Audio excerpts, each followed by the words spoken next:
touch the sound of silence. And in the naked light I saw 10,000 people maybe,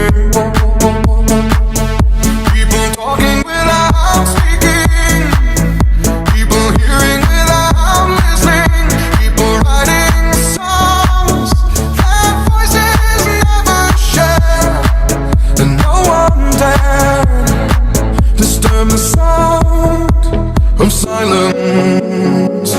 Fool said, you do not know. Silence like a cancer grows. Hear my words and I might teach you.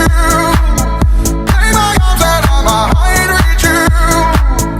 But my words, like silent raindrops, fell